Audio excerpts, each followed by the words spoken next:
mirror wall or half step is there so that you won't know it until you've mastered all of the lower centers to a certain degree.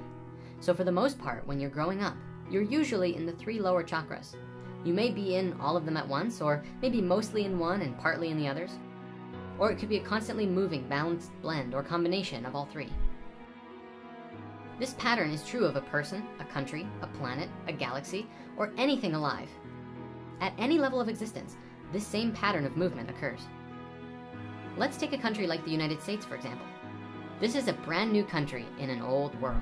Compared to other countries in Europe or elsewhere, America is just a baby. So up until the 1950s, the vast majority of people in America were in one of the 3 lower chakras. Not everybody, of course, but most people.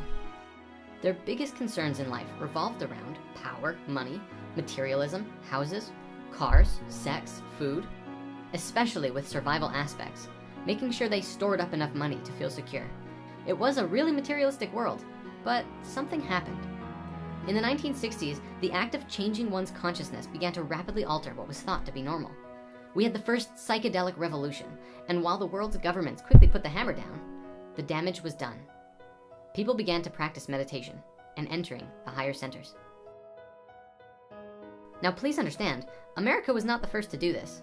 If you go to an old country like India, Tibet, and certain parts of China, you'll find that at some point in their history, they moved into their higher centers. They, as a country, moved through the mirror wall.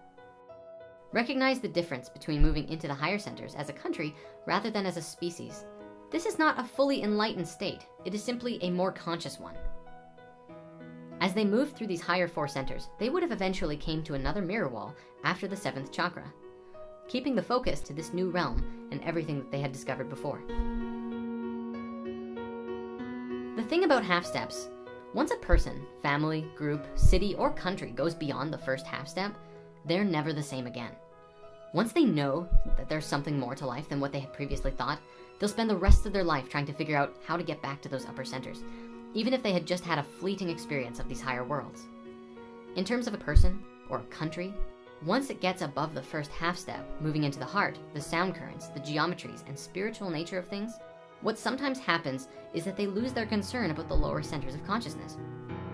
They sort of stop caring about their physical side as much. You know, like whether the house is nice or if even they have a house anymore. They're more concerned about the information they're learning and experiences that they're having in relationship to the nature of each other and higher consciousness. You see it all the time with hippies. But now I'm on a tangent. So sometimes when you look at these older countries, they seem to be physically almost devastated because their whole focus is towards trying to find out what reality and life is like on higher levels. More connection, more communication, more family. An example of this kind of country is India.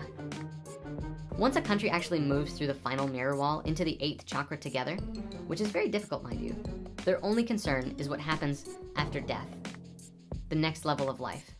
It feels to me like this was the case in ancient Egypt. And I want to briefly explain that because it's not what it sounds like. The country wasn't concerned with dying physically. It wasn't a mass suicide. Rather, it was about what's next for everything that they've learned. Branches were created and spread out and expanded and started forming new cultures and new societies with different groups of the world, merging and expanding. Those ancient Egyptians did all kinds of things to understand that process of ascension, death, resurrection, moving into the next levels.